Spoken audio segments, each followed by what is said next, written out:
Joining us today here on What the Heck is Happening in HR is Sharon Fekete. She's a Tampa Bay-based author, keynote speaker, and mental health advocate with 30 years of sobriety. Her second book, The Broken Open Road to Mental Health, It Is My Business, was released in August 2024 and focuses on the connection between personal growth and workplace well-being. With over 2 decades of experience leading and consulting medical practices and healers, Sharon draws from both her personal journey and professional expertise to inspire meaningful change in businesses and individuals alike. Please join me in welcoming Sharon Fekete. For our podcast disclaimer, please visit the episode description.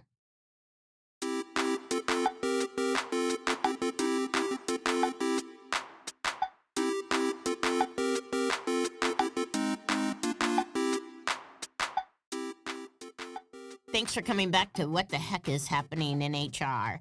And today is Sharon, and you've already heard her amazing intro. Sharon, thanks so much for joining us.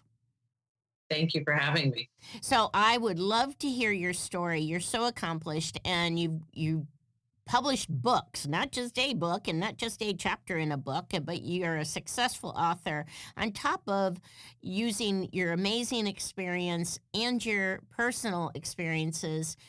Tell us your story. Yeah, I would love to. Thank you. I'm sober 30 years. I think that's important to say. I'm 52 years old, so I was 21 years old when I got sober, and that was after 2 rehabs, a halfway house, a mental institution, uh, and a blackout from New York to Detroit, Michigan, from the age of 19 to 21 years old. Mm. So that is there's a it's a small story right there, but that's a long story. Yeah, so at 21 years old, so suffered terribly from depression, and my father was the boss at New York Hospital, and he thankfully had an EAP program within his workplace. Because imagine, if you could, the boss of a company such as New York Hospital in his division, and his daughter was missing in a blackout Mm. and not knowing where she was and still having to show up every day. Mm. So Ben Figueres was his EAP. And when I came back home, I came to finally realized that I should probably come back home. I fell into a deep, dark depression. I'm 21 years old. And my father thankfully said, I think you should come and see the EAP gentleman that I was seeing while you were gone. I think you'd really like him. And of course, Ben Figueres saved my life. There's a chapter about him in my first book and in my second book, because now full circle, 30 years later, and I speak about mental health in the workplace. Wow.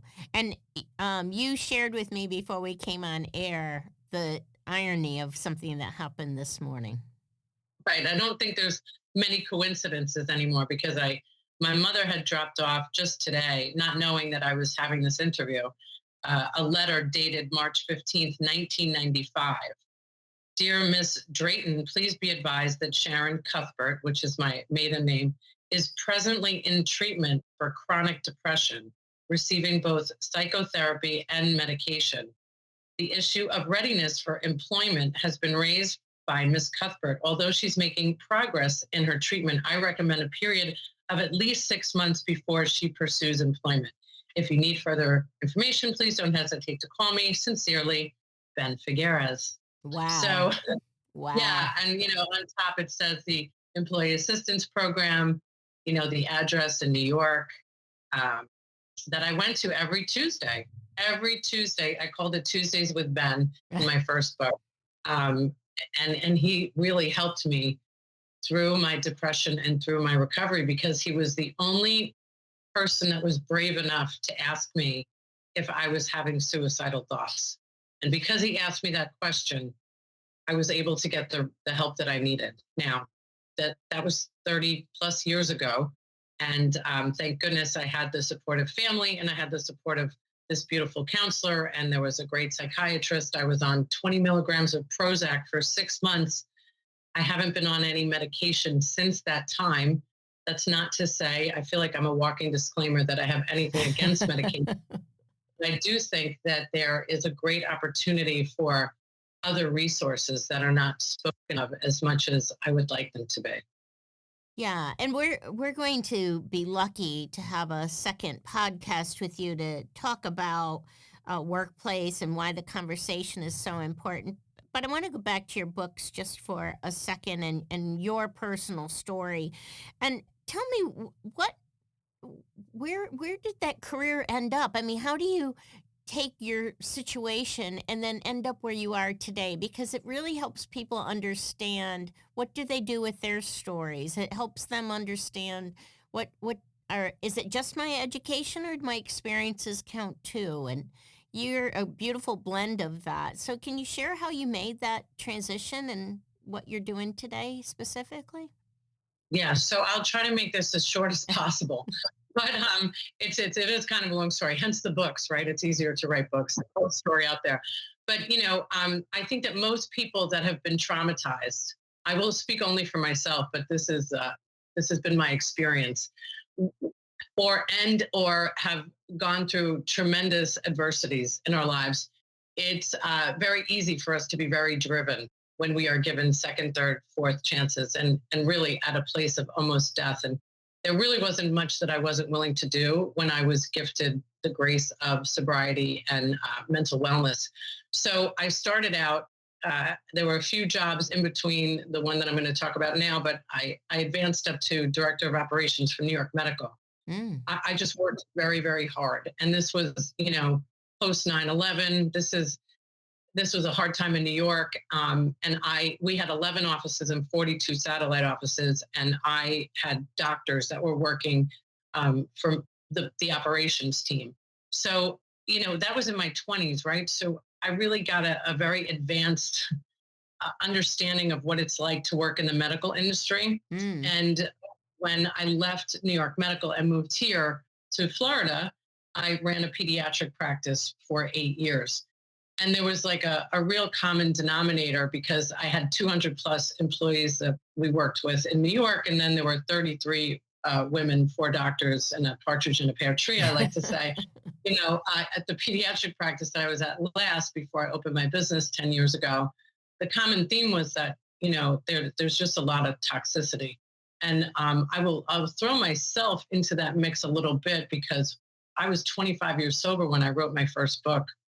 And I didn't realize that I had not even touched on all the suppressed trauma that I had endured as a young adult, because it's very easy to just climb the ladder and take my addiction and turn it into work.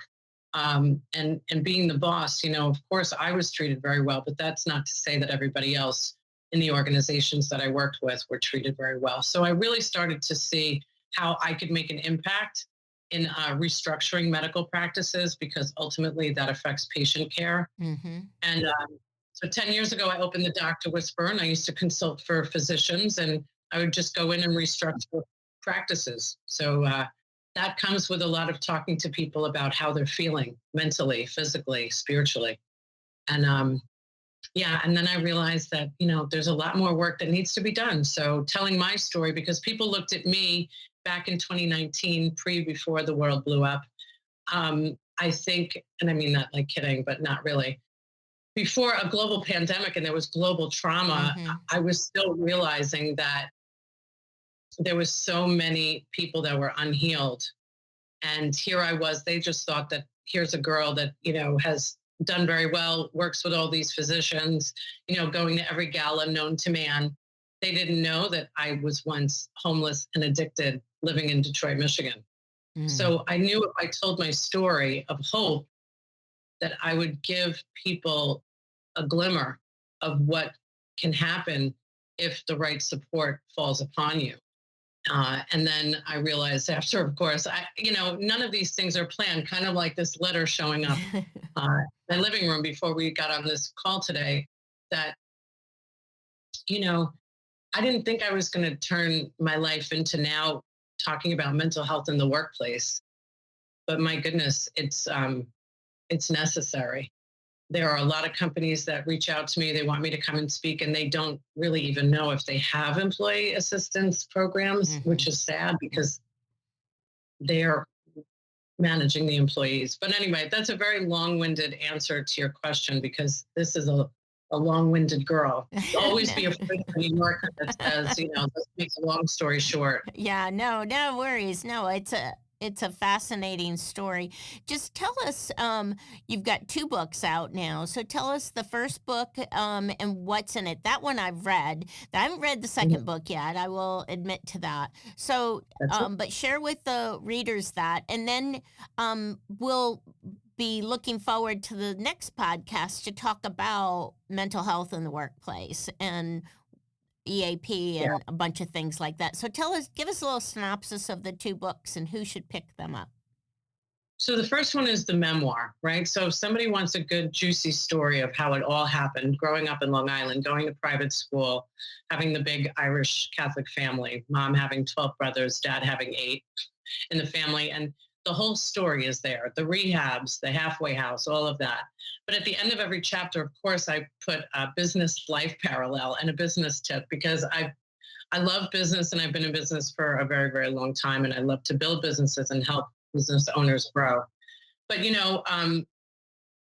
mean, 2019 was when it was released. And then we all know what happened in 2020. And Mhm. my goodness, not too long ago, there were 2 back-to-back hurricanes here in Tampa Bay. So the trauma kept on happening. And what I realized after writing my memoir, that the memoir really saved my life. I know it helps some people and it continues to help people. I'm very thankful for that. But I never even realized during that time that I had my own suppressed trauma that I really needed to heal. And I took these last few years really going much deeper into my own trauma healing because I had suppressed so much and it came out in other ways. It will come out in other ways for everybody. I'm not Mhm. alone in this. So I had to write the second book. I didn't have a choice because so much had changed since then. And I really wanted to give people some remedies of how you can change and you don't have to accept the story about yourself, and how there's a lot of things that we can do that are not just the right therapist or psychiatrist or physician, but also meditation practices and wellness and working out and nutrition and all of that. So I needed to really extend the story because I have been blessed to be in business for so long and been able to see so much good and twice as much bad. So I felt I was called to do it. So the second book is really, I'm much more proud of, even though it wasn't as easy as writing the first one because that was just telling my story. But this one was like after all that we went through in the pandemic and all that's changed in the workplace and in our lives, Mhm. and everybody just kind of pretends that everything's back to normal. So Yeah. Well, great. Thanks for those synopsis. We'll be having those links and more information in the episode guide. So, Sharon, thanks so much for sharing your story with us, and we look forward to your podcast about mental health in the workplace. I appreciate it so much. Thank you. Thank you for all you do.